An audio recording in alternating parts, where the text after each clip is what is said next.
Recording in progress.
Welcome. I'm going to start the meeting. If you'd like to join me in the flag salute, please stand. I pledge allegiance to the flag of the United States of America, to the republic which stands one nation, under God, indivisible, with liberty and justice for all. Thank you. Good morning, everyone. All right. We have the consent agenda first. Instead of a single roll call, I'm going to ask to take them all separately because some of us were here and some of us weren't on various dates for the minutes. So I'm going to take them one at a time. Clerk, roll call vote first. Thank you. Can I have a roll call? Watts, absent. Johnson? Here. Yeah. Beckler? Here. Runtine? Here. Jewell? Here. Alves? Here. Dahlgren? Here. Okay, let's take the minutes one at a time. Approval of the minutes of September 25th.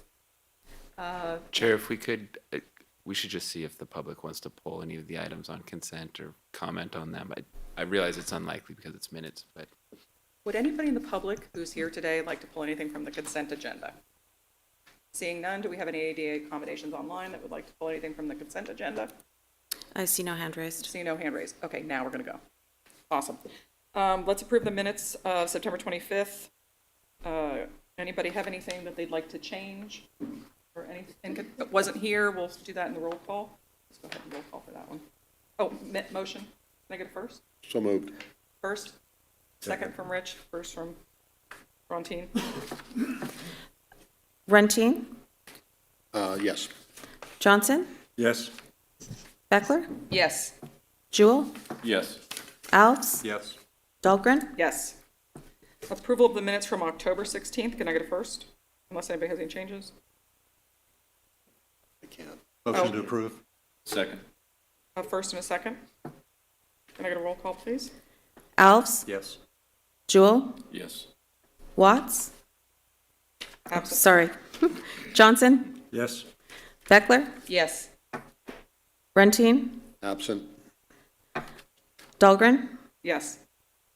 Can I get approval of the minutes of October 30th Planning Commission meeting?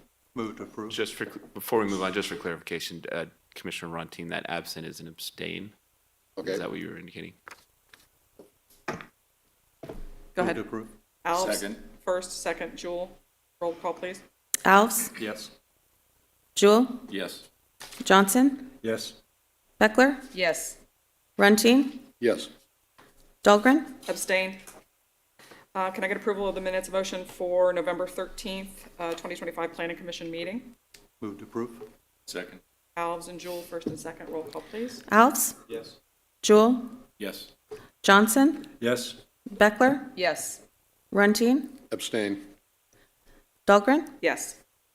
And then let's go ahead and approve the Planning Commission calendar, Chris, yes? It's on the consent agenda, sure. It's in your packet, it's the last page of your packet. We'll go ahead and approve the calendar for 2026. Can I get a first and a second? I move to approve the calendar. First from Beckler, Second. second from Rontine. Can I get a roll call, please? Beckler? Yes. Runtine? Yes. Johnson? Yes. Jewell? Yes. Alves? Yes. Dahlgren? Yes. All right. Next is the Planning Director's Report. Mr. Pahuli, if you'd like to come to the podium.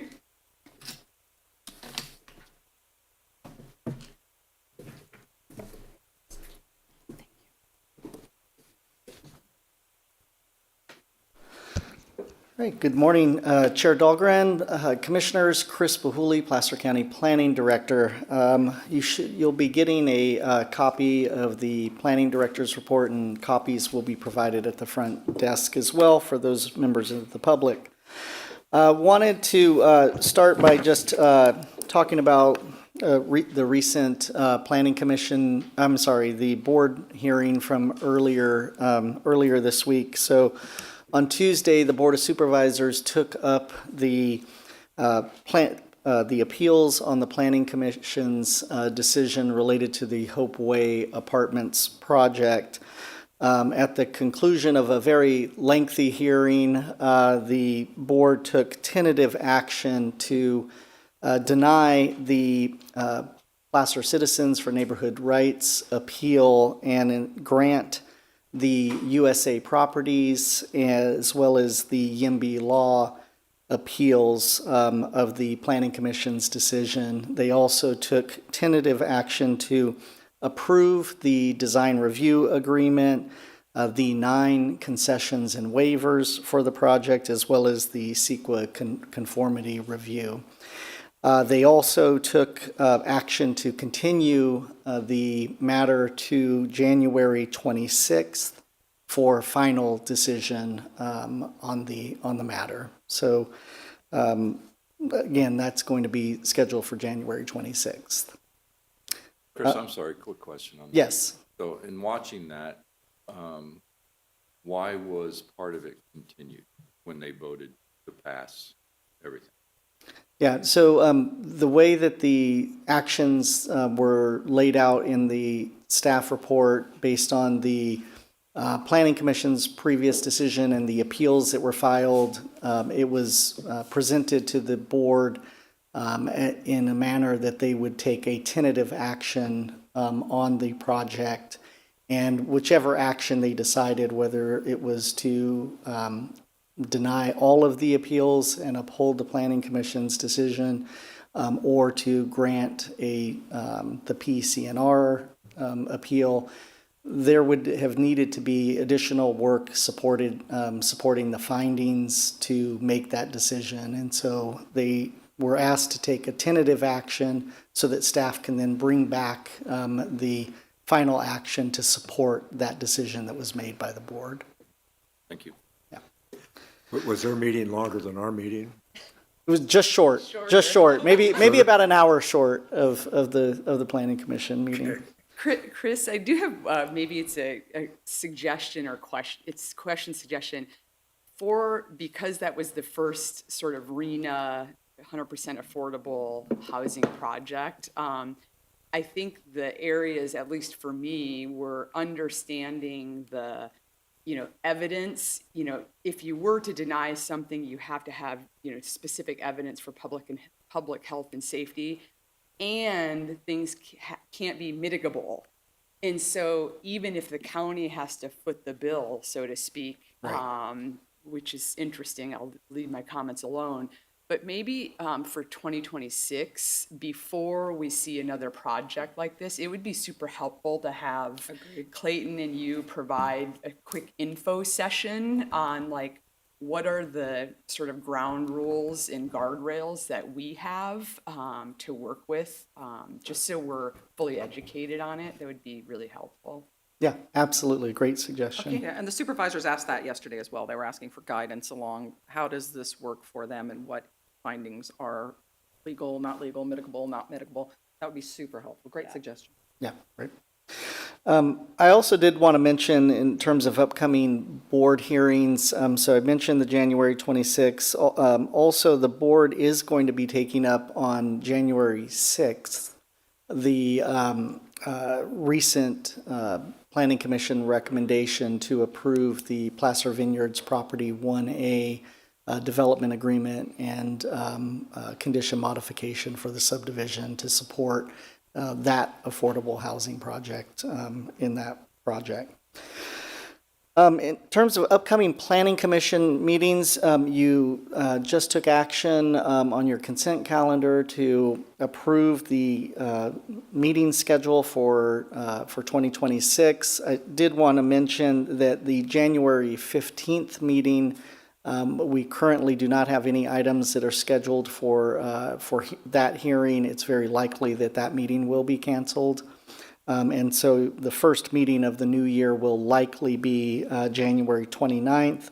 We have 2 tentative items that are looking to move forward at that hearing. Both of those are appeals of the zoning administrator's decision related to matters.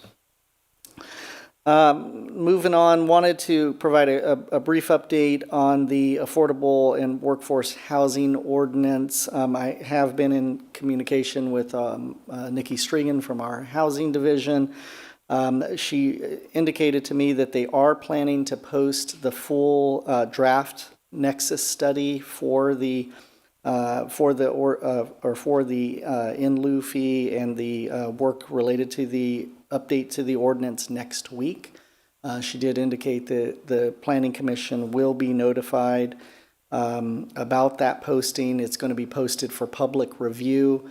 And then, as I mentioned at your last meeting, they are looking to hold workshops at both the Planning Commission and the Board of Supervisors. Tentatively, those dates are February 17th to the Board of Supervisors and February 26th to the Planning Commission. Moving on, did want to provide a brief update on the Tahoe Basin Area Plan, those Phase 2 housing amendments that were previously recommended for approval by the Planning Commission and approved by the board back in November. We did receive earlier this week a notice of intent to file a lawsuit challenging the TBAP housing amendments and the addendum that was prepared for that effort. That notice of intent document that we received indicated that the petitioners for that lawsuit are Friends of the West Shore, Tahoe Clean Air, and the North Tahoe Preservation Alliance. So I will keep you updated as that progresses. I also wanted. Chris, Yes. is that just specific to Placer County, or that was a TRPA decision as well as all the counties and cities that surround Lake Tahoe were involved in that decision? So is that just Placer County, or is it for everything? Yeah, so TRPA previously adopted their code of ordinances to support to support that to support those amendments. That was also challenged. Clayton may be able to assist here, but I believe that there was a settlement for the TRPA actions. In terms of the other jurisdictions in the basin that have taken similar actions, not all jurisdictions have. However, I believe, and again, perhaps maybe Clayton can confirm that Washoe and Douglas counties, I believe, are also going to be involved in a lawsuit on this matter. Yeah, I'm not 100% sure on Washoe and Douglas counties, but the Tahoe Basin Area Plan is basically, it requires a dual entity approval. So TRPA would approve it as well as the county. What happened on this one is that first approval occurred through TRPA, and they faced a lawsuit from it. They settled that lawsuit. The county then needs to approve it as well to make it consistent with the TRPA approval. And so when the county approved it, then the county also got a lawsuit from the same group that had sued TRPA. This is still in the very initial stages. We got notification of that intent to file that lawsuit this week. So that's all I can say with respect to the lawsuit at this point, other than we'll evaluate it when it comes in and then defend it. For other counties, these TRPA did include these housing amendments. Other counties and cities within the basin have gone through different implementation routes. Douglas and Washoe counties are in Nevada, obviously, and have the benefit of not having as strict of environmental requirements as the state of California does under CEQA, which also means in California we are a greater chance of receiving lawsuits for actions taken. I believe El Dorado County has not implemented these amendments yet, but is working on them. And I think the same with the city of South Lake Tahoe as well. Okay, thank you. Yep. Moving on, I wanted to provide a brief update about the Village at Palisades Tahoe specific plan. Last week on Monday evening, December 8th, the Olympic Valley MAC held a hearing to consider the amendments to the specific plan.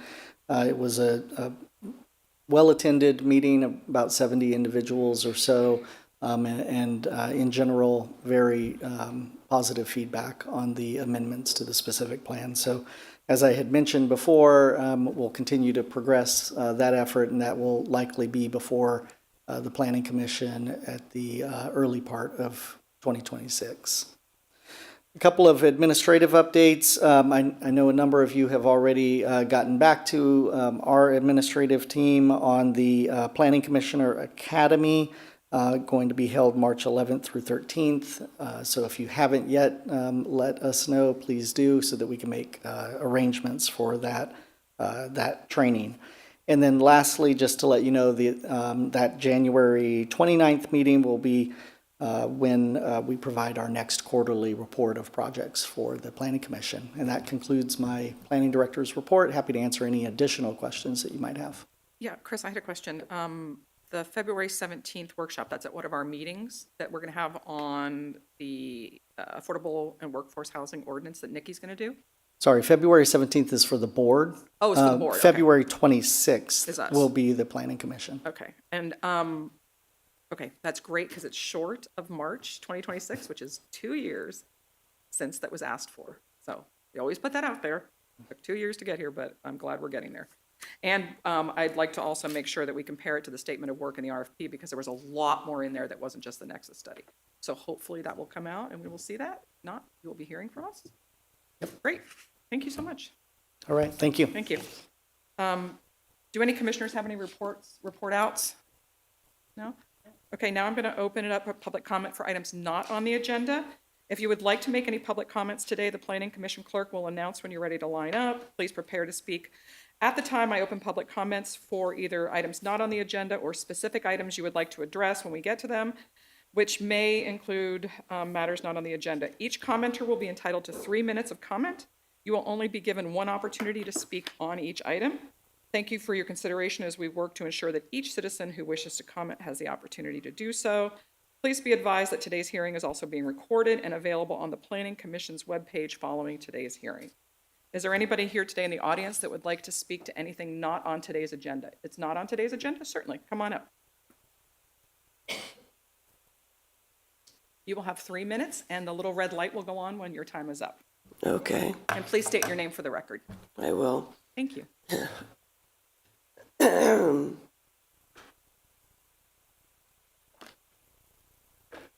My name is Sherry Larson, and unfortunately, I came down with a cold earlier this week. I'm speaking on behalf of more than 60 neighbors about the First Steps Recovery, aka True North Detox project in Newcastle. True North Detox has applied for a minor use permit to operate a more than 6 capacity residential detox campus on the former Pescatore Winery property in Newcastle.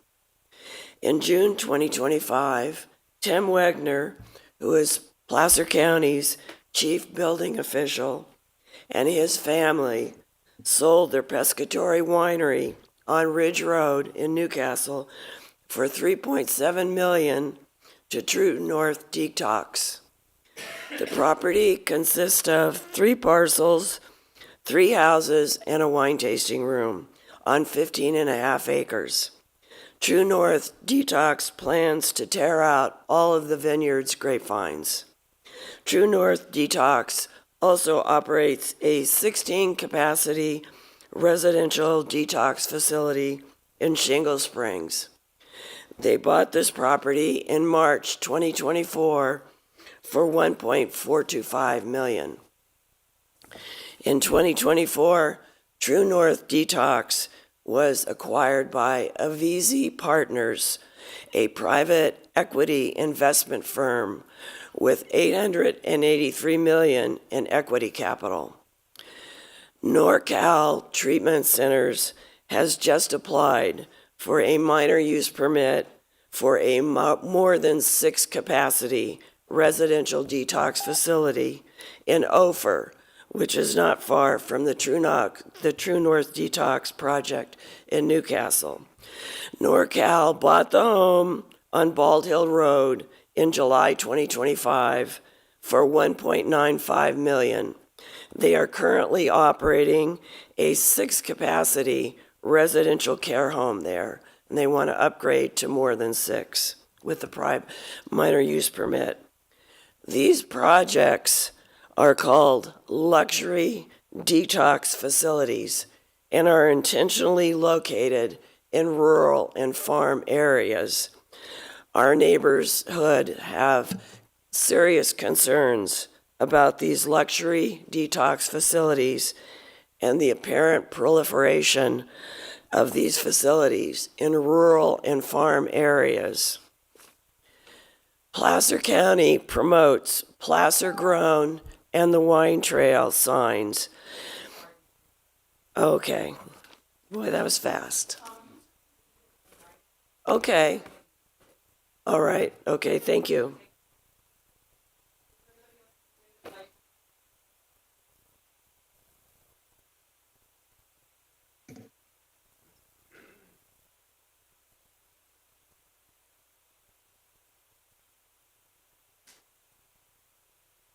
Good morning. Good morning. My name is Renee Dubois. I'm also a neighbor of Sherry's and 2 properties away from the proposed luxury treatment center. I'm going to start with this quote. Placer 2050 vision contains the following statement. Our district, rural communities retain a friendly, small-town atmosphere and a quiet piece of life. My question is, how do detox centers fit this description? We've all moved here for a reason. We live in the rural areas. We have very limited street widths. Everybody is very concerned about safety when this many people and employees and traffic moves in. We have environmental concerns, which you will see as we start communicating with you more about water, sewage, and most importantly, fire evacuation. A lot of our streets are very narrow, and this particular position of this location would impact those above them on narrow roads to depart for fire evacuation, along with livestock and everything else in our area that needs to evacuate. It will impact water, sewage, roads. We are 2 doors down, and we participate in the wine trail. And now just 2 properties over, after you pass our winery, you're going to see a alcohol rehab center. So I look around in our county, even here outside your buildings, you'll see how proud we are to advertise the Placer Wine Trail. And now, right next to our winery, we're also going to be advertising rehab. So it's impacting some of the lifestyle and also the business that we all strive to create here. I think that's all I have to say, other than you will start to see more communication from the 60-plus neighbors that have been working together to try to bring this information to you. Thank you. Thank you very much. Are there any other folks in the audience that'd like to comment today? Items not on the agenda. Good morning. Morning. Scott Graves, my name. I border this property, Pescatory. I grew up there. My father bought the property in 1969. I grew up there. I live there now after my mom passed away. We have this property. My property borders that property and is the longest amount of property along that, along with Mr. Jordan as well. On a phone call with these people, 10% owners, they had mentioned on my driveway, which is a very rural, small driveway, that there will be upwards of 60 cars a day going on my driveway. My house is above this property's. Over 60 plus a day. Grandkids, nieces and nephews. I have farm animals, horses, cows, sheep, goats. Nieces, nephews, kids that are riding bikes along those roads and that. They are not only just planning 6 people, they call it a campus. They're planning on having upwards of 30 plus people, plus staff, plus in this very rural area. Look, I work in these facilities. I'm in them weekly. I know that we need drug and alcohol facilities. I know this. I have an equipment company, medical equipment company that helps these people. However, I am in these places. If you've never been in them, they are not great facilities. They cause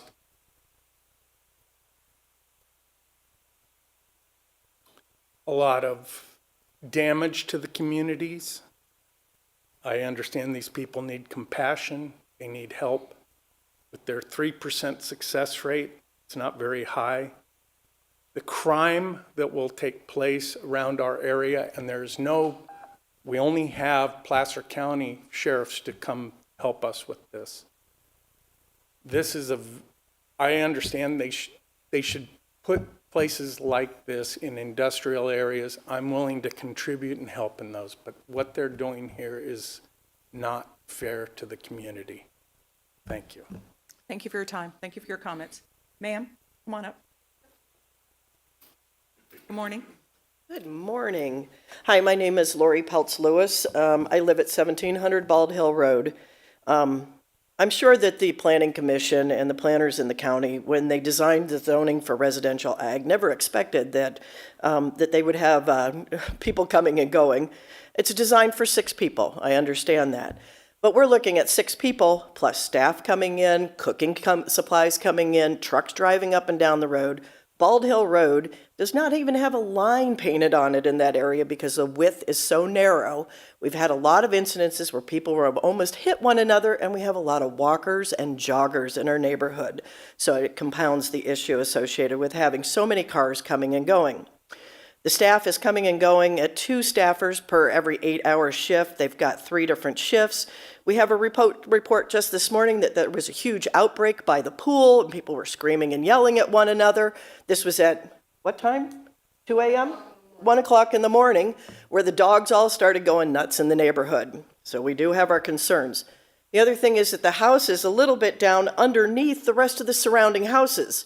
We have right next door a young lady that's 12 years old that can look right into the building, and there's no protection because it's a 30-foot drop. Even a small fence is not going to help. So we're having a series of issues associated with not only the concerns of sewer, well water in the area, because I'm on a well, I use it for drinking. I'm concerned about pharmaceuticals being added into my well. These are detox. So we know for sure through USGS reports that pharmaceuticals are persistent in the water, especially in groundwater. So we have some concerns about that. The sewer system in the area has had a lot of problems. You can look at that online on the county website as well. We're very concerned about what's going on in the neighborhood. I don't think you ever expected that 6 unrelated, male or female, coming and going every month is what we understand, that these people are going to be in our neighborhood, changing out that rapidly with that much staff. And the services, we have a little teeny tiny fire department just down the street. The services are going to be impacted very negatively. Are they paying us for those services? Are those coming out of the taxes that we're receiving from these luxury places? Maybe we should put a tax on those places now so that we can actually recoup the cost that it's going to be costing us for services. I thank you for your time. Thank you for your comments. On this topic, I had a question for Chris. Can you just update us on the residential care home ordinance policy that you guys are working on currently? Yeah, maybe making 2 comments. The first related to this project that's being brought up. As was mentioned, it's subject to a minor use permit, as the Planning Commission knows. That is under the jurisdiction of the zoning administrator. However, it's likely that it still may be heard by the Planning Commission. So just wanted to mention that. Can I go ahead and request that now that you bring it up from the zoning administrator to us so we can weigh in? Because I know this is not a new thing. It's happening in Dry Creek. This is not unique to your area. Yeah, So I'd love it to come to us. I can take that under advisement, Okay. certainly.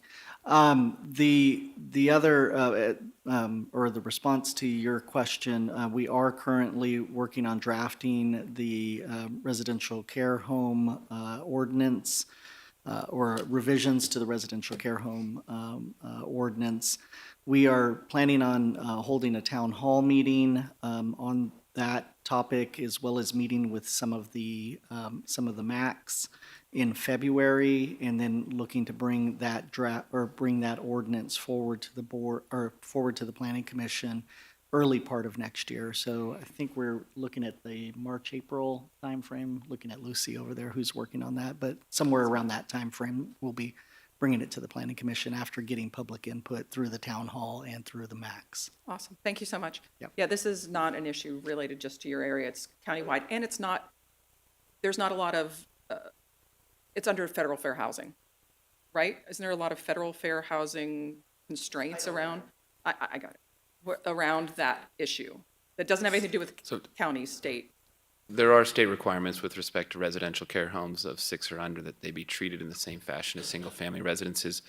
I should also note, this is a matter on public comment. It hasn't been agendized. I'm sorry. While you are allowed to briefly respond to comments, I think we're now getting to that point that this should occur under an agendized fashion. I know there are a number of commenters that spoke on this project. I would encourage you to reach out to the county's planning department and get some of those questions answered. I got it. Thank you so much. We're going to move on now to the first item on today's agenda.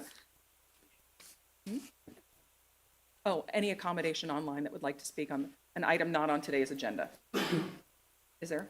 Yes. Okay. Thank you. Thank you. Diane, please unmute your mic and give your comments. Greetings, Commissioners. Diane Louise Alessi from Christian Valley Park Community Services District, 6 decades in the county. I sat through every painful minute on Tuesday, so I heard every single word. It was painful all the way around. But I think the standout for me, especially, was how much deference was given to the petitioner, USA Properties, GMB. And I think the fact that PC&R, although being lawyered up, they depended quite a lot on the local expertise. And the standing question for,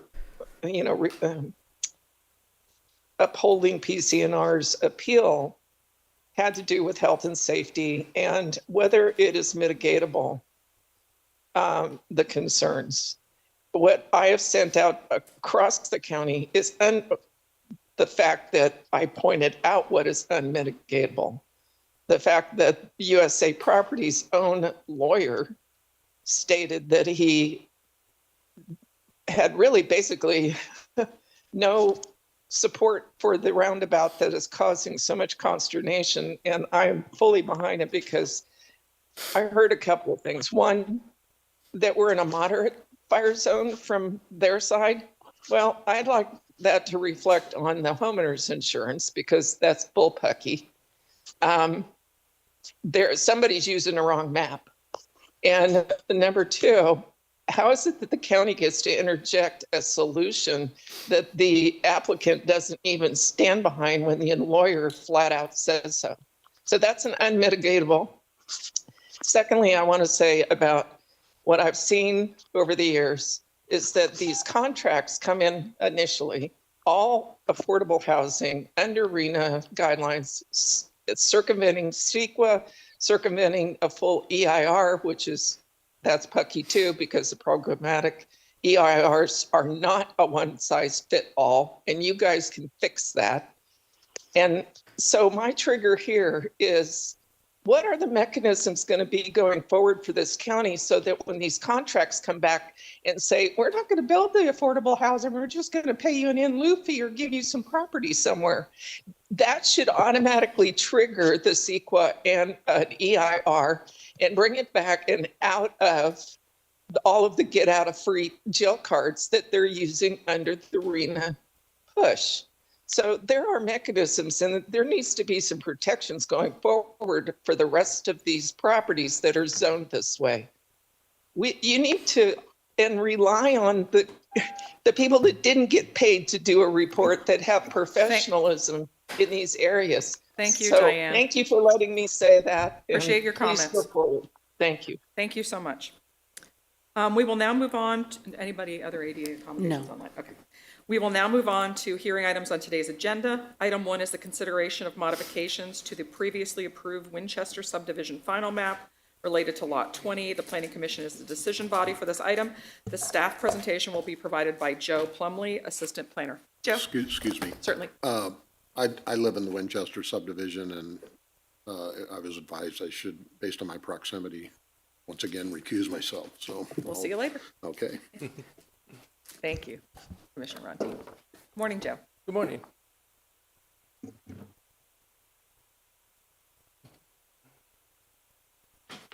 All right. Good morning, Chair Dahlgren, Commissioners.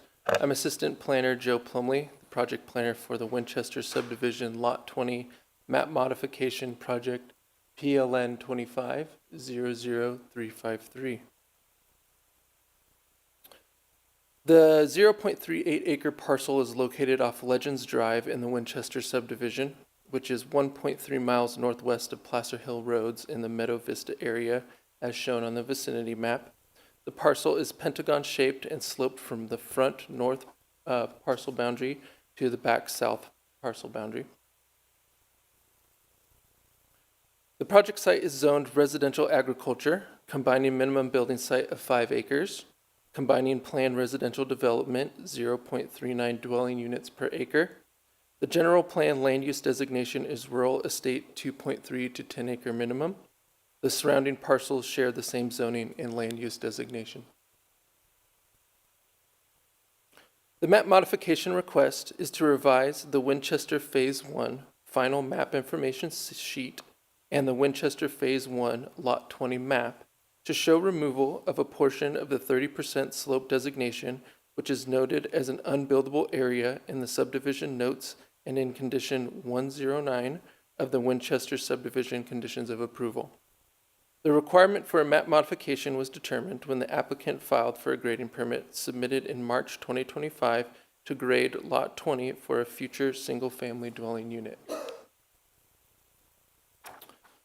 The Winchester Phase 1 Final Map, Book 5, page 25, indicates 30% slope areas that can be found throughout the Winchester subdivision.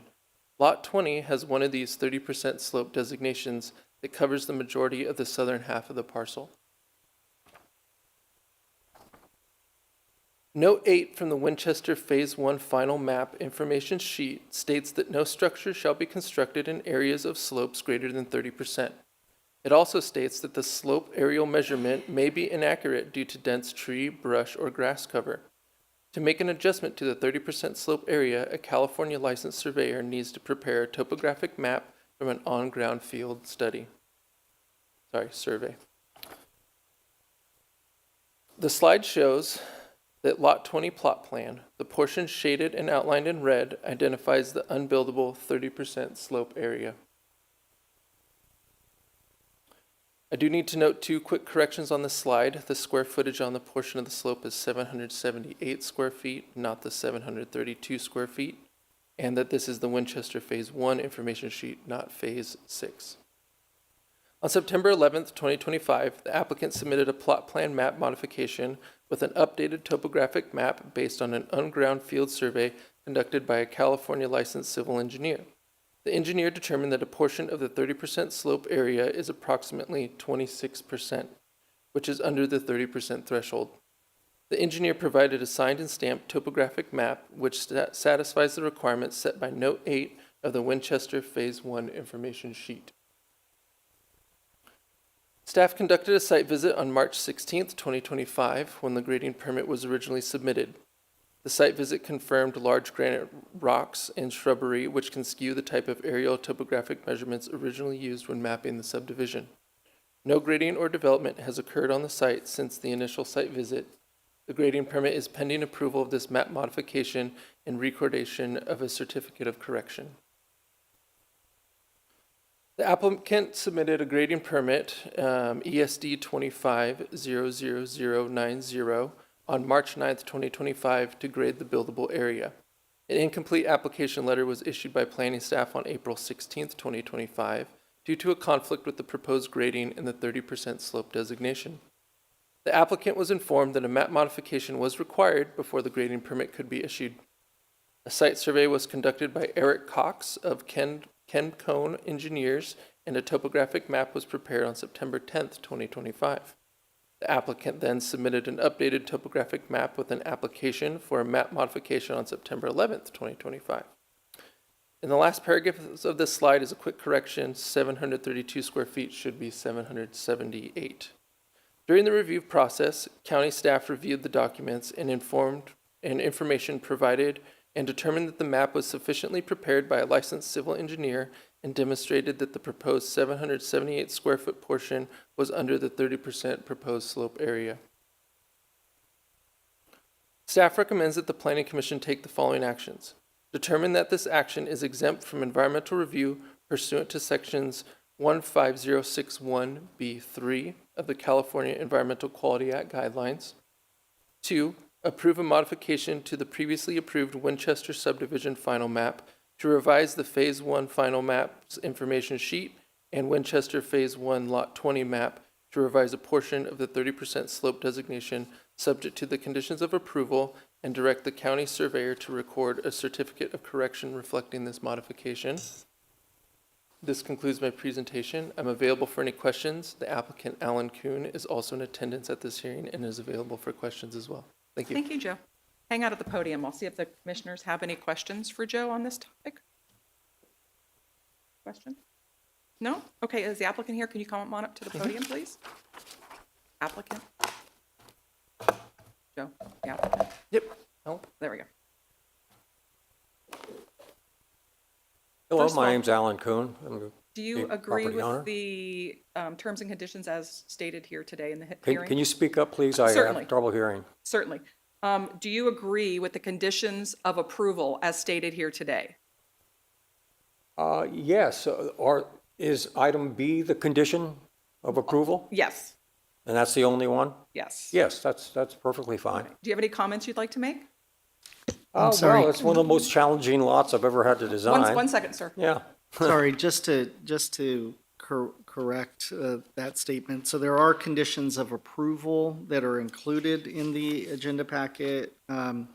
They are attachment C to the agenda packet. I believe that there are 11 conditions of approval that this project is subject to. I haven't seen them. 11 conditions of approval? I don't have a copy of those 11 conditions. Do we want to take a break like we did Yes. last time? We're going to take a 10-minute break. They're going to go over with you what the conditions are of Okay. approval. We'll bring you back up so you can say yes or no. Okay. And you'll meet with Joe and Chris, and we'll take a 10-minute break. Okay. Thank you.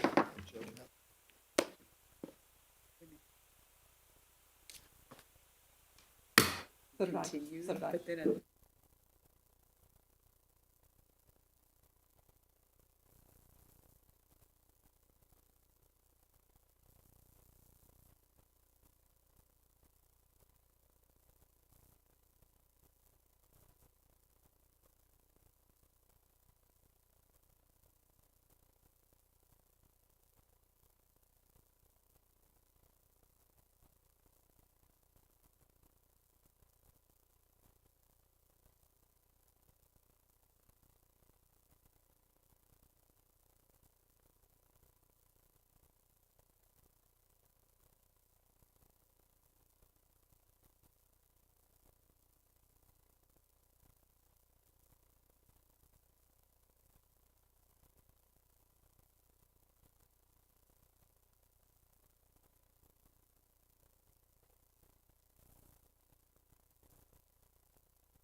Okay, we're going to reconvene. I understand that we have talked to the applicant. Can the applicant come back up to the microphone? Thank you. And I will ask you, are you in agreement with the 11 conditions of approval that are stated in the staff report? Awesome. Now we can move on. Do you have any comments you'd like to make on the project itself? Well, I've really been working on this many years, and I can't wait to finish and this home is my personal residence, and so I really appreciate your help on this. Thank you. Thank Thank you you. for coming up to the mic. I'm now going to open this up for public comment. Is there anybody in the audience today that would like to speak on this topic? Please come forward to the mic, state your name. Mr. Nader. Morning, Chair Dahlgren and Commission members. Wayne Nader. I'm a longtime Winchester property owner, and I've also served on their Design Review Committee. As you heard from the planner, there are challenges in Winchester with the terrain, and that the county has been very flexible in helping to work with some of these lots. There's one I'm really familiar with that's near mine, which had more severe slopes than this one. And the county and through this commission and also the county staff got support for that one to move forward. So obviously, if there's not a structural safety concern or implications to the environment, these have been able to get work out. And obviously, you're hearing the staff support of this one. And I certainly would encourage you to support it as well. Thank you. Thank you for your comments. Appreciate it. Anybody else in the public that would like to speak? Please come on up. Good morning. You state your name for the record, and you have 3 minutes. My name is Jean Merwin, and I'm president of the board of directors of the Winchester Community Association. And on behalf of the board and the members of the community, we are totally in support of this modification. Thank you. Thank you. Thank you for your comments. Do I have anyone online, ADA accommodation, that would like to speak? Sure. See no hand raised. Awesome. Thank you. Okay, I'm going to bring it back to the commission. Joe, you want to stand back up at the podium? Commissioners, do you have any further questions for staff on this topic? No? No further questions? Okay, we'll go into deliberations. Thank you, Joe. Awesome. Anybody have any comments, concerns, anything you'd like to say before we get to a vote? Seems very straightforward to Awesome. me and very reasonable, so. Awesome. I'm going to ask somebody to give me a motion on the items 1A and 1B. I'll motion to, do we need to take them separately or They can be taken together. together? Okay, let's take them together. I motion to go with the staff recommendation as read into the record. Thank you. I have a first from Commissioner Beckler, a second from Commissioner Jewell. Can I get a roll call vote, please? Beckler? Yes. Jewell? Yes. Johnson? Yes. Alves? Yes. Dahlgren? Yes. The decision of today's planning commission may be appealed by anyone who appeared at today's hearing and provided comment, or anyone that submitted any written comments on this item. An appeal must be filed within 10 days of today's date and shall be accompanied by a filing fee of $752. Thank you. We're going to bring Commissioner Ronstein back in before we go on to item 2. Thank you very much for showing up. Thanks, Joe.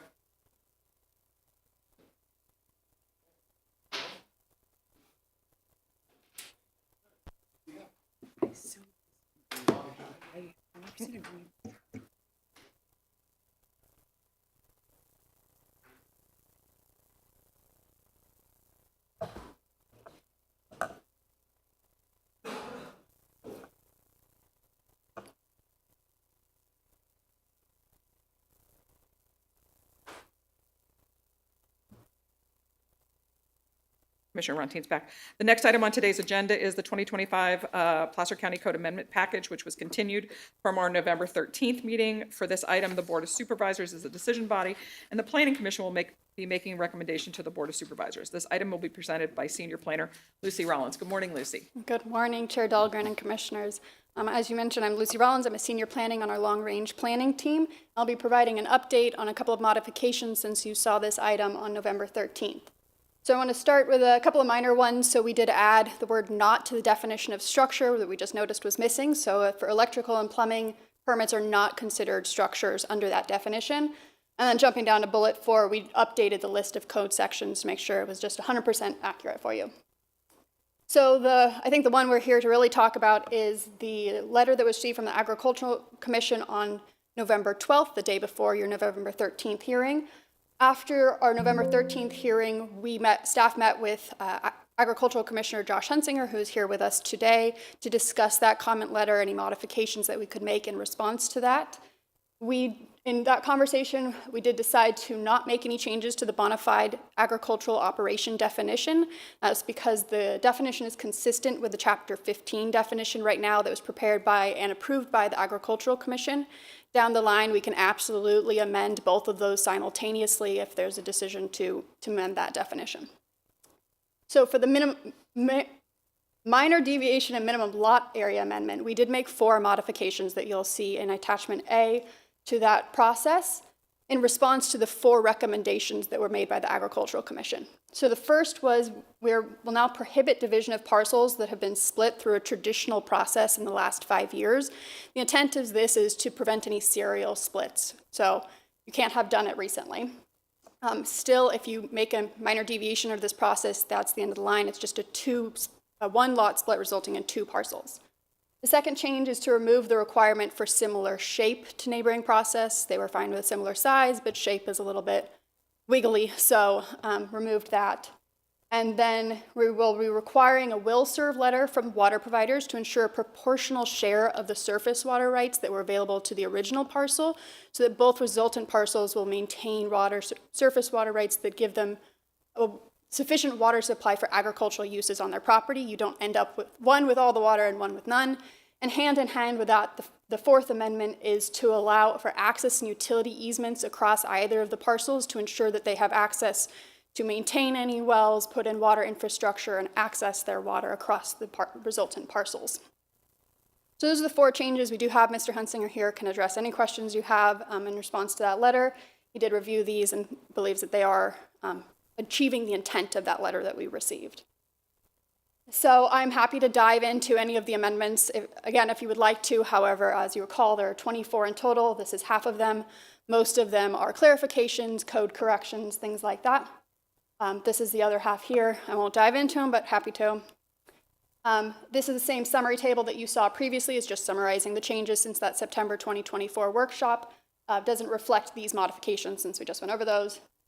And then the public outreach that was conducted. We did offer to go back to the Agricultural Commission after the November 13th meeting, but at that November 17th meeting with Mr. Hunsinger, decided that wasn't necessary. So if you'll bear with me, I will read this recommendation into the record so you don't have to. So sit back, relax. Staff recommends the Planning Commission make the following recommendations to the Board of Supervisors. 1, determine the proposed action to be exempt from environmental review pursuant to the California Environmental Quality Act guidelines, section 15061B3. And 2, adopt an ordinance to amend Placer County Code, chapter 9, article 9.36, section 9.36080, and chapter 17, article 17.04, section 17.04030, article 17.06, section 17.06050, Article 17.20, Section 2.0.010, Article 17.22, Section 17.22010, Article 17.24, Section 17.24010, Article 17.26, Section 17.26010, Article 17.30, Section 17.30010, Article 17.34, Section 17.34010, Article 17.36, Section 17.36010, Article 17.38, Section 17.38010, Article 17.40, Section 17.40010, Article 17.42, Section 17.42010, Article 17.54, Section 17.54020, 17.54030, 17.54040, 17.54070, 17.54140, 17.54170, 17.54180, 17.54190, Article 17.56, Section 17.56180, 17.56200, 17.56340, 17.56.350, 17.56360, 17.56400, Article 17.60, Section 17.60, 100, 17.60, 105, and Article 17.62, Sections 17.62032, 17.62180, and 17.62185. Well done. We got through it. Thank you. So I'm Okay. available for any questions, Yes. as well as Mr. Hunsinger. Stay there. I'm going to ask the commissioners Yes. if they have any questions on the modifications from today or any of the questions Yes. that they had from the last meeting. Any commissioners want to have a question? Oh, well, I guess, Rich? I have some silly questions.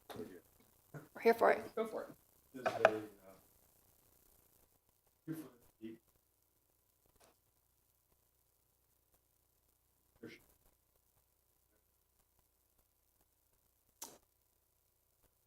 I'd have to check our definition. The pool and equipment amendment under this addresses specifically setbacks for the equipment, but not the depth. We had that question with the pool. We had that pool. Yeah, commissioners, I pond think question. we may need to research this just a little bit. My recollection is that anything that's deeper than 18 inches is considered a pool, but let us look into that a little bit more. That I should note that that is not being addressed through this amendment package, but let us do a little research and we'll see if we can get that answer for you. Okay, that clarifies. Okay.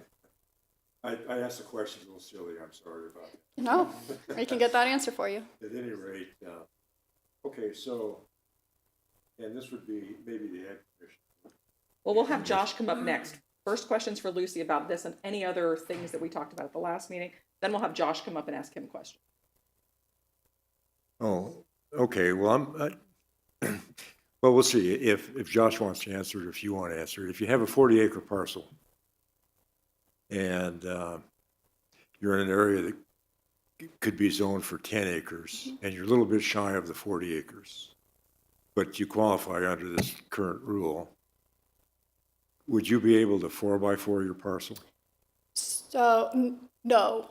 The answer to that is no. So under this process, this proposed amendment, your parcel has to be within 195 to 190% of 2 times the minimum. So in that case, if you have a 10-acre minimum, we're looking at those 19.9 to 19.99 acre parcels. If your parcel is eligible for a traditional subdivision process, you can't take advantage of this. You can just go to the maximum of what would be allowed under that process. So in your example, if you have a 39.9 and a 10-acre minimum, you can get 3 parcels, and you would not be eligible to take advantage of this to squeeze out a 4th parcel. I think, well, yeah, I guess I'm a little bit fuzzy on that. You're saying that would go through the normal subdivision Right. process, not this Correct. particular process. So basically, if you have a parcel that is eligible to go through the normal subdivision process, you can't take advantage of this deviation. This is only if you would be ineligible otherwise, and you fit within that 95 to 99%. Well, doesn't a 4x4 subdivision not require a normal process as long as you go within the zoning? Well, so in the example of a almost 40-acre parcel and a 10-acre minimum, you are eligible to be processed under a normal subdivision process for three lots, and this is limited to a 2-lot split only. Well, I'm talking about a 40-acre parcel and you have 10-acre zoning. Mm-hmm. And so you want to subdivide your 40-acre parcel into 4 parcels. You would be ineligible to take advantage of this. Why? process. That's not, 4x4 doesn't let me count pull anymore? up the exact language. So would go Commissioner through a Johnson, different if we process. can, maybe if we can refer to the language that's in the proposed ordinance, it is on page 57, is where you can find the language. And I'll just read from the proposed language under section 1 and then small a. It says that the original parcel is only eligible for a single lot split where the size of each resultant parcel shall be between 95 and 100% of the minimum lot area applicable to the zone in which the original parcel is located. So under the example that you mentioned where you have roughly 40 acres, a little less than 40 acres, but they're 10 lot minimums, you would not be able to do a single lot split because each of those resultant parcels those two parcels would be larger than 95 to 100% of the minimum lot area. Okay, thank you. So after you, kind of along that same line, after you finish that, you end up with three, 2 10s and a 9.9. After everything is completely done, could you then come back and request a split of that 9.9? So that's Under where we this? added that new language here. 5 years? That 5 years. you'd have to wait 5 years before you'd be eligible to do that. So it's certainly not a quick process. And along those lines, on the 5-year prohibition, that does not apply to easement issues or other ancillary issues. If you want to come, you've split, now you want to come back and you've got a setback issue or easement, those are still okay, right? Correct. It doesn't encapsulate everything. Correct. This is just so for you to be eligible to take advantage of this, you can't have done a traditional lot split within the last 5 years.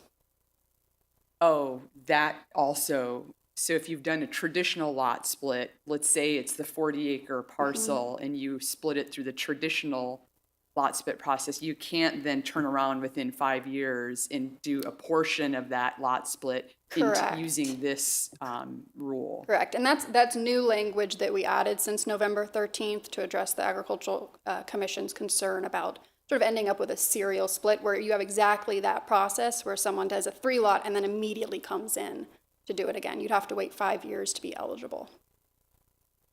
Yeah. I do have a quick question. I did notice that the structure, the knot, so I'm glad you brought that up. In the underlined section on page 41 of our packet, I'm just curious, it says in there with the new language that projects that require electrical and or plumbing permits are not considered structures under this definition that are subject to development standards. So you still need a permit if you're doing electrical or plumbing in a structure, correct? It's just under a different. So we sort of got a rectangle square situation here. So you can have an electrical permit. For example, for a fence, that doesn't make it a structure. But if your structure requires an electrical permit, those can go together. So you can have electrical features or plumbing that occurs without it being a structure.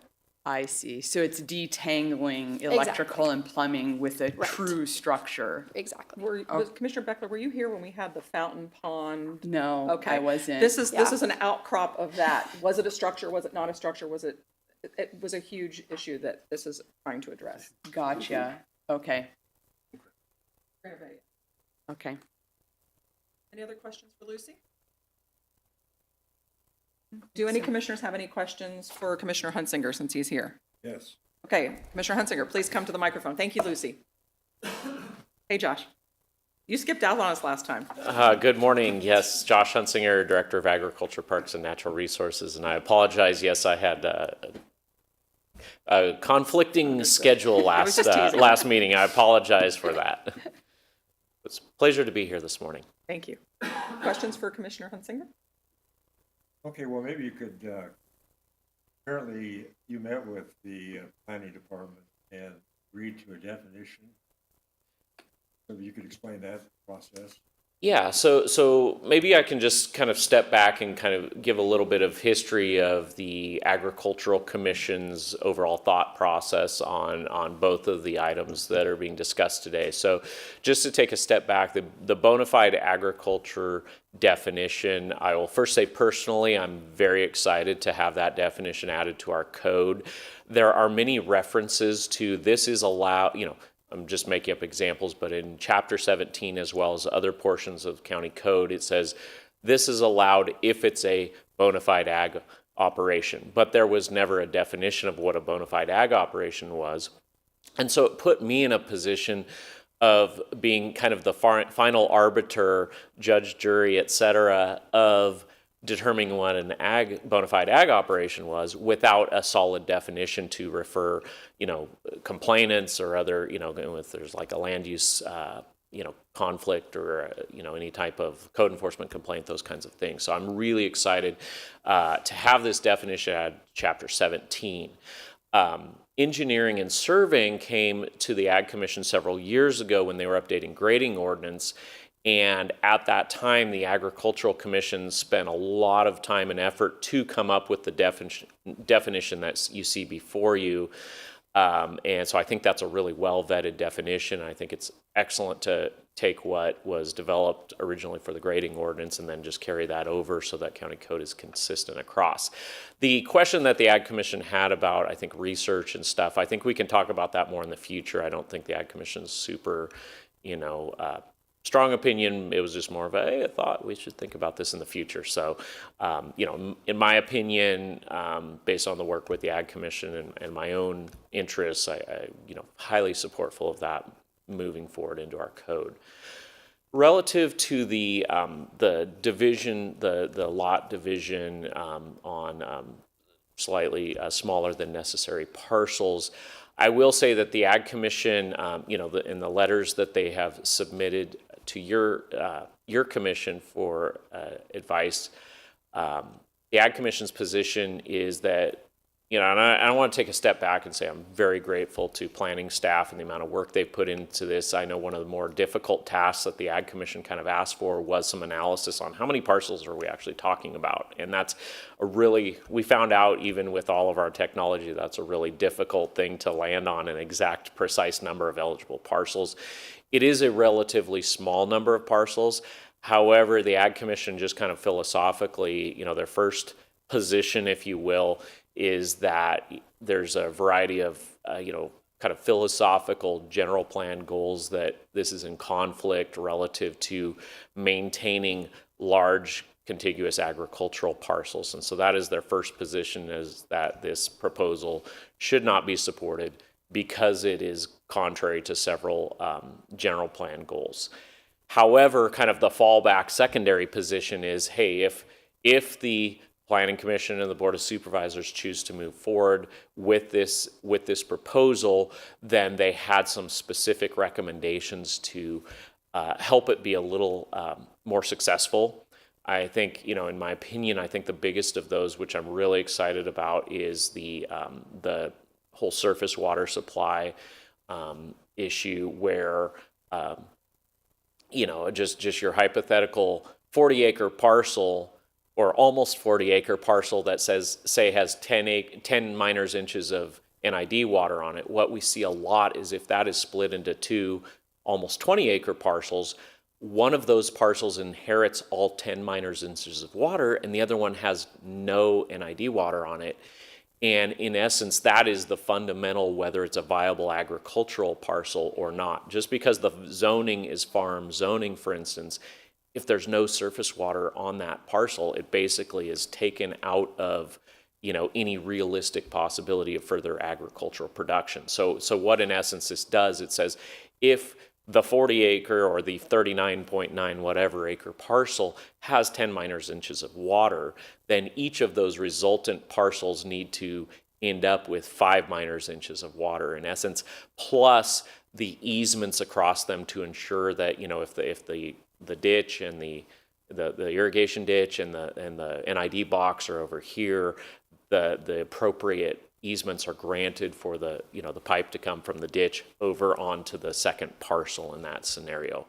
And so that's super important. I think the 5-year kind of waiting period to prevent kind of the serial splitting, the Ag Commission and the subcommittee that really delved into this, they narrowed in on exactly the 40-acre with 10-acre zoning scenario that you described, which is extremely common in Placer County. And appreciate your comments there. And the Ag Commission had the exact same concerns. So, So with that, yeah, I really appreciate all the time that's been spent on this issue. Okay, and I have one more question. Let me see, we have a lot of information about fencing and wildlife in our package, but I don't know if we really addressed anything in that issue in our package, so. Yeah. Maybe the reason we have it and what it's trying to communicate. Yeah, I think, the Ag Commission had some thoughts about, fencing is a touchy issue because we have everything from a lot of old legacy barbed wire fences, which aren't really a great thing to have in the county, but at the same time, is that the county's business to mandate that they're removed? I've had those questions in the past. I think, just looking at some of the newer fencing that Caltrans is doing along highways, they're doing some pretty innovative wildlife-friendly kind of exits so that, you know, if a deer, for instance, gets trapped on the highway side of a Caltrans fence, there's actually like these little escape ramps that the deer can get out but not back into the highway area. I will say, just kind of on a related note, I think our County Fish and Game Commission is going to be submitting some comments relative to the general plan, and I think that might be a more appropriate. It's a bigger issue than we can probably answer right now, and just I think both the Ag Commission and the Fish and Game Commission of the county. So have it's some- mainly, it's intended for information. Yeah. Okay. Yeah, so I think, just my personal opinion, I mean, I could, you know, work with Chris on that, but I think that may be a bigger question than really right now. Okay, thank you. And on that point, I guess we're not at comments or deliberation yet. Questions? I guess, I talked to Alexia from the Fish and Game Commission, and she did talk about that notion of actually doing, because the Fish and Game Commission's obviously very interested in the wildlife-friendly fencing, and that it probably does make sense to bring it forward through the general plan updates, because I know last time we had this hearing, I think, Chris, you had said, you know, right now, it's a whole nother set of analysis that would be required, so I think it's a good option to include it with that. Yeah. Yep. And then, Josh, so in the last time we heard this, I know there were public comments about the water availability. That was a concern. So you feel like now that's addressed, because basically the lot splitting itself it's like if you had the 10 inches of water, it's split equally between the two parcels. So there's not necessarily a net increase in the consumption or demand for this water. It's basically the same. We're just making sure that it's split and the easements are there in that case. So you're okay with that? Yeah, we hear a lot of comments from those that are proposing to split parcels where it's, hey, the zoning's still farm, so we're not removing any farmland. But, you know, my concern, and I think the Ag Commission's concern is, yes, but if the water doesn't carry with the parcel, right, then really, yes, just because you have zoning doesn't mean you can farm it still. And so this, yeah, there's no net requirement for any increases in water, but like I said, if the original parcel has 10 minors inches of water on it, the expectation would be that each of the resultant parcels have that proportional share of, say, 5 minors inches. And so that's something we did reach out to both, I think, PCWA and NID, and they said, yeah, that's something that we can, you know, consider and potentially issue a will serve letter as part of that lot split process to ensure that, you know, they're willing to, you know, make that happen. Okay, thank you. Any other questions for Josh? No, thank you. Okay, thank very you. much. Now I'm going to open it up for public comment. Is there anybody here in the audience today that would like to speak on this issue? Certainly, sir. Please come up to the podium and state your name. Good morning. Good morning. My name's Rod Thompson. I have some questions. If you approve the amendments, Can you get closer to the mic? if you approve the amendments, then my understanding is it goes to the Board of Supervisors. Can you tell me when and where they will meet? We are the decision makers for this item. No, we're not. No. We're making recommendations to the Board of Supervisors. Yeah, that's correct. And so we have not yet set the date for the Board of Supervisors. It's likely to be in the first quarter of next year. Once the board takes action on the code amendment package, it would go into effect 30 days after the board's decision. Is it open to the public to be able to attend that meeting? Absolutely, absolutely. And And it's how do likely I- to be held at the, at our property off of, or at the board chambers off of Fulweiler. Just check the agendas online. They publish the agendas for the Board of Supervisors meetings, and you'll see what the items are, and you can attend that meeting in person. Okay, and that's, where do you look online? Placer County Board of Supervisors agenda. And Mr. Thompson, I believe we also have your contact information, and we can let you know when that'd be when great. the item's scheduled for the board hearing. Okay, thank you. Okay, if you have comments, you're welcome to give them today. I made some comments last time. Yeah. Those would be the same. Oh, speak in the microphone. I can't hear you. support the amendments. He supports the amendments. The sports amendment? Okay. Thank you. Thank you for your time. Do we have any ADA accommodations online that would like to speak to this item? Yes, we do. Okay, certainly. Diane? Yeah, I just have one thought that came to mind. I'm sorry, Diane Louise Alessi from Christian Valley Park.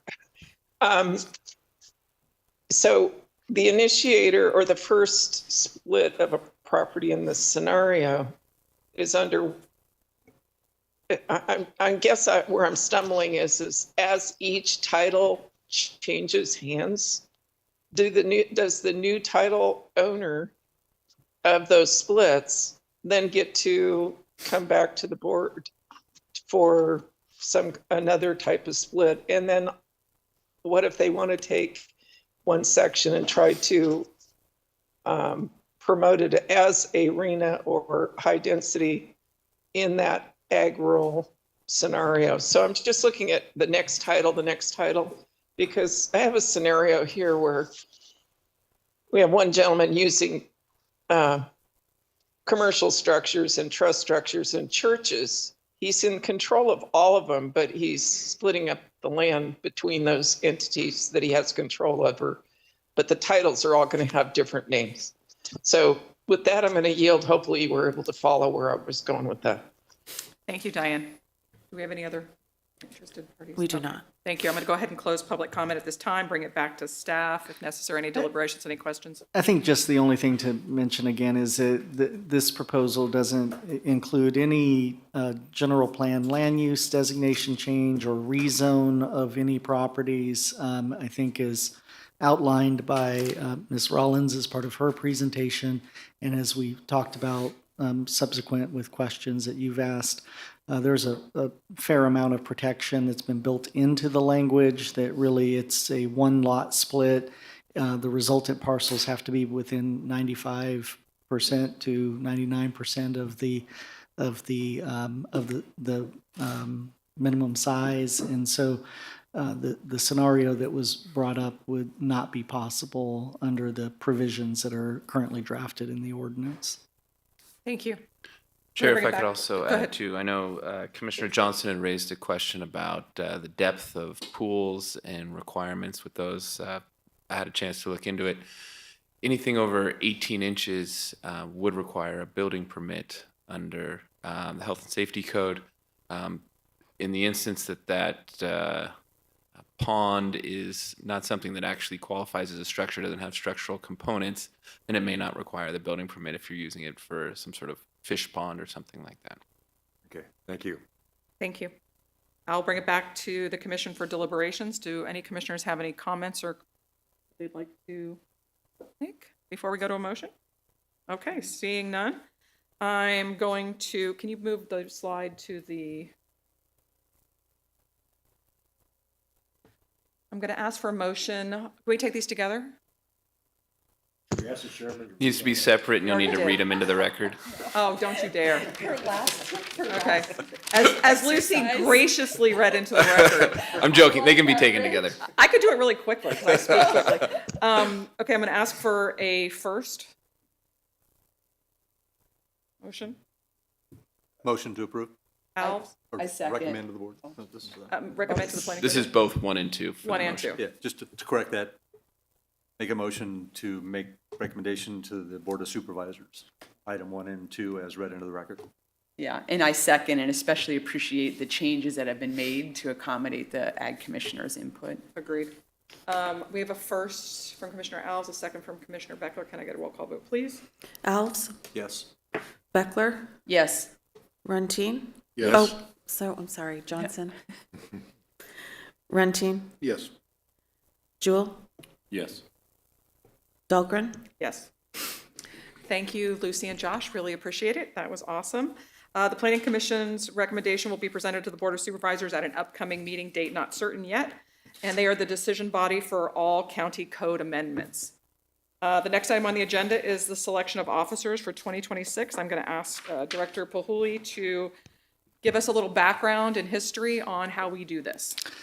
Yeah, just wanted to mention that historically the commission has rotated officers and followed a process, and I'll kind of go through it really quickly with you. It's been past practice that it follow a District 1, then District, and I'm talking about the chair position, District 1, District 2, then the West representative, 3, 4, 5 East representative. And there have been some changes to that process in the past.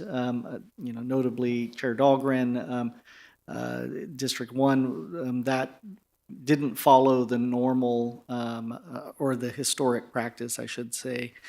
And then it typically goes from chair to vice chair to second vice chair, as the commission may recall at your governance meeting earlier in the year, you changed the secretary position to a second vice chair. So if you were to follow the historic practice this year, or this coming year in 2026, District 4's representative would serve as chair, Ms. Beckler, who's currently vice chair. Mr. Rontine, the District 5 representative, would who's currently currently second vice chair, would serve as vice chair. And then Commissioner Watts, who is the East representative, would serve as the second vice chair. So I can just ask for a motion if we want, for deliberations. Do we want to talk about this, or are we like? Yeah. So normally, this would also need to be open to public comment. There would be deliberations. These are recommendations from staff, but it is up to the commission as a whole to decide it. It would need to be by way of a motion and approval. You want me to open public? At some point. Okay. We have nobody in the audience, so I will go to, do we have any ADA accommodations that would like to speak to this topic? I see no hand raised. Okay, having no public comment, I will close public comment and bring it back to the commission. I do recall that we went out of rotation because I joined the month before I was supposed to be chair, which I was ready to do, but they weren't ready to have me. So we went into this sort of out of order rotation, but I have all the faith in the world of having Commissioner Beckler and Commissioner Rontine, and then Commissioner Watts is the third to take the gavel and move forward in 2026. Any commissioners have any questions or? I'd make the motion that we follow that pattern. Awesome. Can I get a second? Also. We have a first from Johnson and a second from Jewell. Can we get a roll call vote, please? Johnson? Yes. Jewell? Yes. Beckler? Yes. Runtine? Yes. Alves? Yes. Dahlgren? Yes. All right, so our next chair in 2026 is Commissioner Beckler. Our vice chair is Commissioner Rontine, and our second vice chair is Commissioner Watts. Congratulations. Thank you. I get to coast. All right, now on the final item on the agenda is the year-end planning report from the planning director. I'm so excited about this. All right, there's high expectations here for our year-end report. I'll let the PowerPoint pull up in just a moment. So greetings once again, commissioners.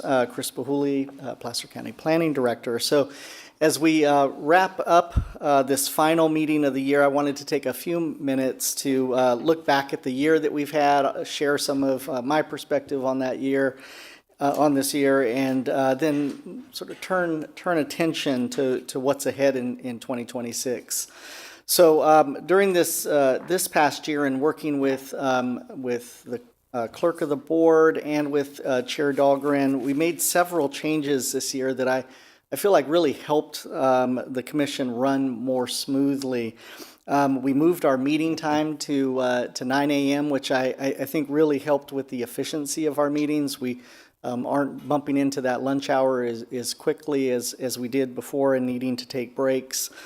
We also introduced a summer recess that allowed for staff and the commissioners to schedule some time off and get a chance to sort of plan ahead. And then early in the year, we held a governance meeting to establish some clear operating procedures, which I'll mention again later in the presentation. This year, we welcomed Commissioner Jewell to the Planning Commission very early in the year. In addition, that we had several commissioners attend some of the training opportunities that were made available. Most of the commissioners attended the League of California Cities Conference in Santa Rosa, and then Commissioner Alves also attended the County Planning Commissioners Conference just a couple months ago. And with that, bringing back some new ideas, fresh perspective, and what other jurisdictions are doing across the state. So Will you guys be attending Anaheim, Clayton, Chris? Will you be staff coming down this time? I will be attending, and I think we'll have someone from our office attending. I believe Hannah might Hannah, actually be okay. attending. Awesome. Thank yeah, so looking forward to that. No Brown Act violation. So with that little bit of background, this slide here gives you a kind of by the numbers 2025. So over the past year, we held 20 commission meetings and worked our way through about 60 items. That included 3 informational sessions, one on SB 330, another on the Placer County Conservation Program, and then one on enhanced infrastructure financing districts. And based on the feedback that I received from some of the commissioners, it seems that those were very well received and appreciated by the commission. And then just today, there was a request for even additional sort of informational items. So looking to continue that as we move into 2026. You also heard 3 appeals of the zoning administrator and planning director decisions, which always kind of spark good discussion and deliberation with the commission. Those included the Prestige Canine dog kennel determination, the Clark horse boarding minor use permit in Newcastle, and the McGuire Sports Bar here in Auburn, their hours of operation. On top of that, the commission reviewed 3 items with general plan amendments and forwarded your recommendations to the board on those. As the commission's aware, we only have 4 opportunities per state law to amend our general plan per year. So you heard 3 of those this year, and we'll see how many we do next year. So turning now to the kinds of projects that you considered, this wasn't a sort of big year, if you will, in terms of large commercial, sort of those economic driver type projects. But even so, the projects that were brought before the commission were meaningful, especially in supporting local community serving businesses. You reviewed and approved several important expansion projects here in North Auburn. Included in that were a 5,000 square foot expansion and modernization of the Auburn Racket and Fitness Club, as well as a major expansion to the Beautiful Minds Wellness Center campus near the Auburn Airport, which would grow that center into, or add about 100,000 square feet of a light industrial park, including a hotel and medical clinic and other retail opportunities. Also in North Auburn, you approved the redevelopment of that former blighted lumber mill property just down the street here, north of Luther Road, which will eventually house a 4,500 square foot car wash and a roughly 75,000 square foot self-storage facility. Beyond North Auburn, you approved an expansion of the Cook's truck body manufacturing in the Dry Creek area to allow for a new workshop and office that will really help that business grow. And you also approved a commercial kitchen at the Twin Rocks Winery in Granite Bay. Also in Granite Bay, you approved the Ivy at Granite Bay, a 93-bed senior assisted living and memory care facility next to the Quarry Ponds property, which will, provide an important service for the community and also, likely additional customers for the businesses there at Quarry Ponds. Shifting over to residential development, the commission in years past has seen a number of large subdivision projects. This year was a little bit quieter. However, there were still a couple of larger subdivision projects that you reviewed and recommended for approval both of which the board ultimately approved.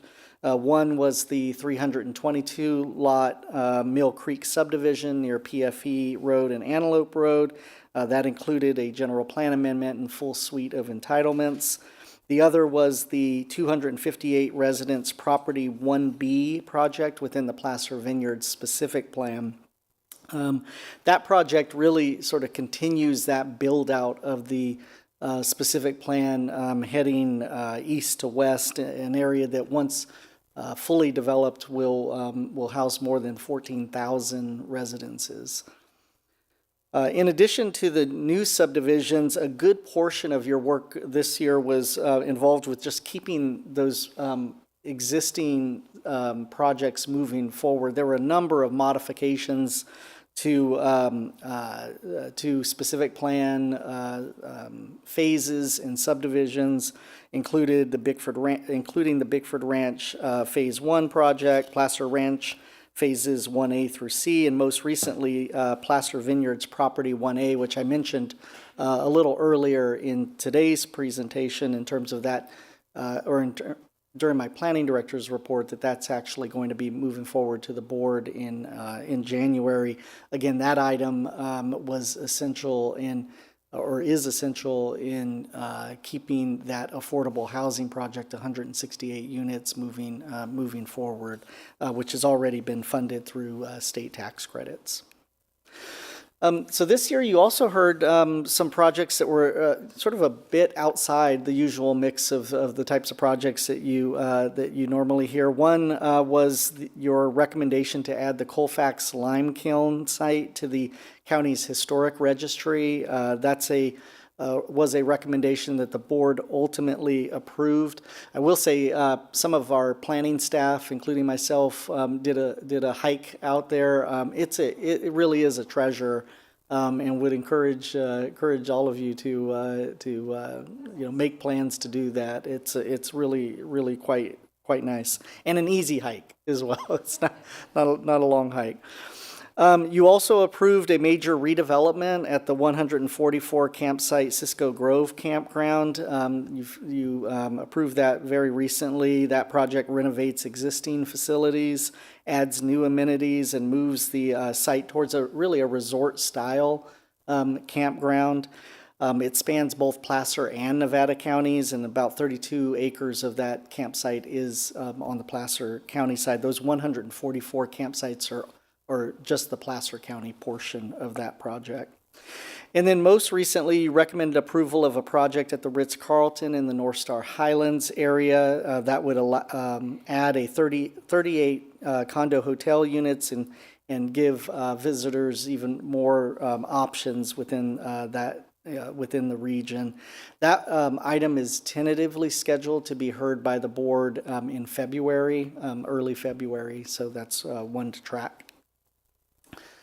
So in addition to those entitlement project decisions and recommendations that the commission made, you were also heavily involved in our several long-range planning efforts that are really going to kind of shape the work that we do over the coming years. One of the most important was your review of the vision statement and guiding principles for the Placer 2050 general plan update. That vision statement was approved by the board, and it now sets the direction for all future decisions. I actually heard someone today mention our vision statement. There was someone at a couple people at the Hope Way item that actually mentioned the vision statement as well. Again, that's going to really set direction for where we move with the general plan update, which is going to be a major focus of 2026. You also reviewed and recommended approval of the housing element amendment that completed the RHNA rezone effort that began the year before that. That amendment was approved by the board and certified by HCD, keeping the county compliant with all of our housing requirements. In addition, you reviewed both the planning division as well as the CEO's housing division's housing action plan, which sets the stage for a lot of the work product that we're going to be working on between both divisions. including those housing ordinance amendments that were mentioned earlier in this meeting, and some of our long-range planning activities. And then finally, you recommended approval of amendments to the TBAP, which I mentioned earlier, is going to be subject to that lawsuit. I also wanted to take a moment and share a few updates on what I've been focusing on is within the planning division. Staffing has been a big consideration of mine. Like most organizations, we've experienced some transitions due to retirements and people moving on, but we've been actively working to fill those vacancies. You've seen a handful of new staff coming before you to present. Some of our senior planners, like Ms. Rollins, who presented earlier today, Mr. Ulri Uros, who's presented a couple of items before you, but really looking to make sure that when we do have vacancies, that we fill them quickly, and keep up the staffing levels that we need to manage the workload. We've also made some meaningful process improvements, especially in coordinating with the clerk of the board. I really think that we've hit our stride with that transition, as some of the members know that have been on the commission for a while. The planning division used to clerk all of the meetings, and we transitioned, I think, about 2 years ago now, and really have gotten to a point where things are really running very smoothly, and really thank Megan and her team for all of the support that they provide to the commission and also to the planning division. So as I mentioned earlier, we did hold that governance session back earlier in the year. There were a number of items that came out of that, including the Planning Commission's procedures document that you subsequently adopted. We've also begun distributing those quarterly project reports to the commission. We intend to keep that up. Hopefully you find benefit in receiving those, so that you can keep track of what might be coming up in the future to the commission.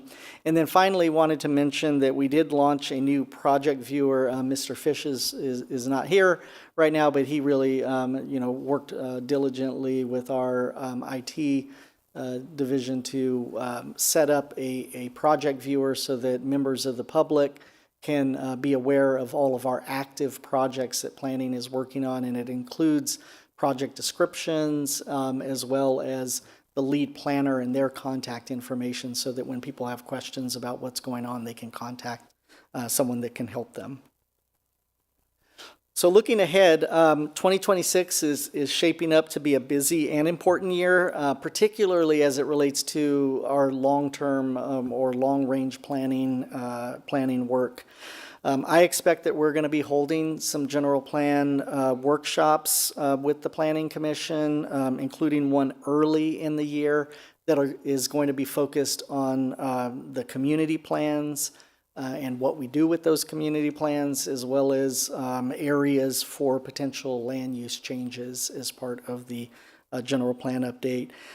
These discussions are really going to help guide where the county grows, what areas remain for conservation and preservation, and how we protect the communities within the county. You're also going to be asked to provide recommendations on several housing element implementation items, including various zoning amendment packages. We talked a little bit earlier. I provided an update based on Chair Dahlgren's question about the residential care homes. That's going to be coming very early next year, as well as an amendment package on emergency shelters to bring our ordinance in line with state requirements. We're also beginning an update to the county's sustainability plan. I would expect that may also be an informational session before we bring forward any modifications that we might need to be making there.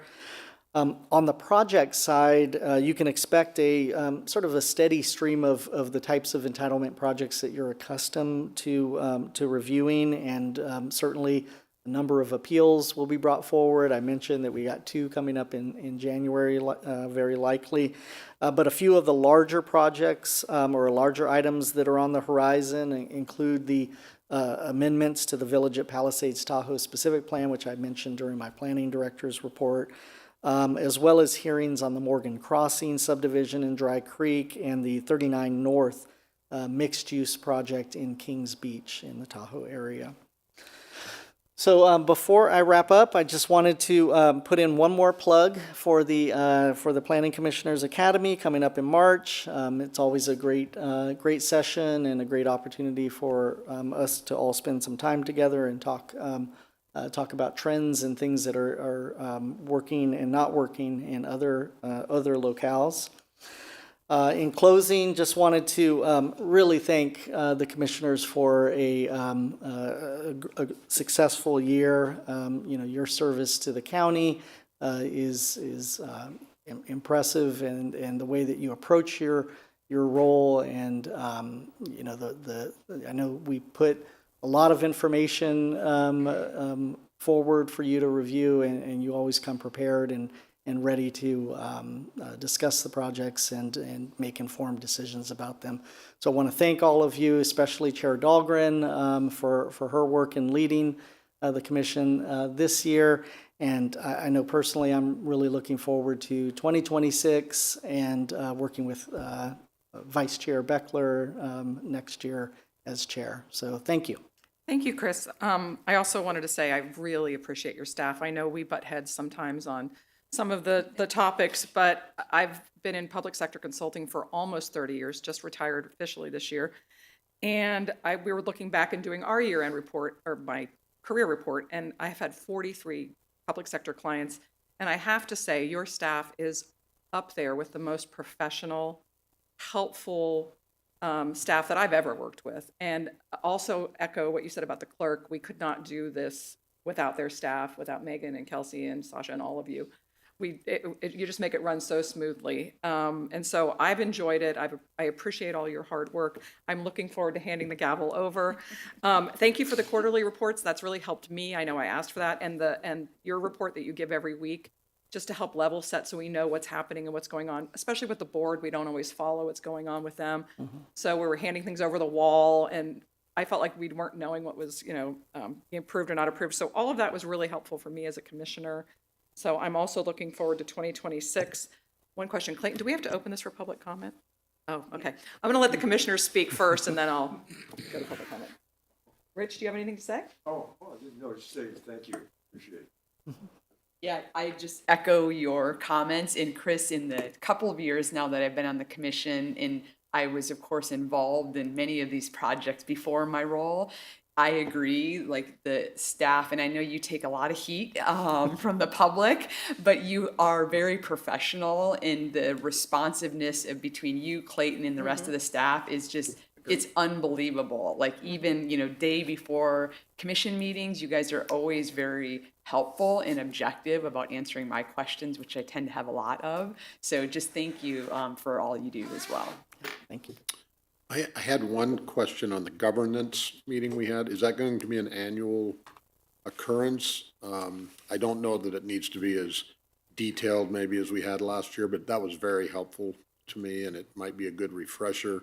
Not trying to make another meeting for everyone, but I thought we really got into some good detail that was a good reminder, especially for I was saying Commissioner Jewell wasn't here for that. Yeah. for new people coming on, which will continue to happen. So it might be something to consider to carve out a couple of hours to just refresh ourselves, and especially for newer members. So Yeah, it wasn't intended to be an annual meeting, but that certainly could be something. I'll work with Vice Chair Beckler, and we can talk about yeah, again, kind of I'm putting not trying something to together for. make more meetings, but I just found it very, very helpful, and I did too. and I think it's a good refresher, and gets the year started right. So for consideration, and thank you very much, you guys. You and Clayton, very, very professional and prepared. Clayton answered a question today, and I'm like, well, where did you come up with that? Because it was from something months ago, but always prepared, and I appreciate when you don't know the answer, you say, we'll get back to you and get it right. So, thank you. Yeah, just reiterate what has already been said. Thank you for all the support you give us. Me being, this is my, well, feels like 20 years, but I think it's only It does. my third. No, this has been very educational. My 20 years on the MAC, I thought prepared me for what I was going to be assisting with, but we learn something new every meeting, and the support we get from you guys, the whole staff, if we have any questions, everybody's always ready to get back to us and support us and keep us moving forward. And yeah, same thing. I don't know where you store all that information. A brain can only hold so much, So but stunned you when you continue remember. to amaze us with your knowledge, and again, thanks for your support. Yeah, and I don't know if you know how you stack up. I mean, you work for Sacramento County, but there's an exceptional group of people here, and maybe we only see the best of the best. Maybe you got all the losers in the back, and we don't have access to them. But supremely impressed. I'm joking about the losers. I'm sure those aren't there. Okay, to make Clayton happy, I'm going to open up public comment. Seeing there is nobody in the room, do we have anybody online for ADA accommodations that would like to speak on this topic? I see no hand raised. Seeing no hand. Okay, so that means it's time for me to adjourn. Thank you, 2025. Thank you, staff. Thank you, clerks. It's now Amber's Gravel. Meeting adjourned. It's yours. Yay.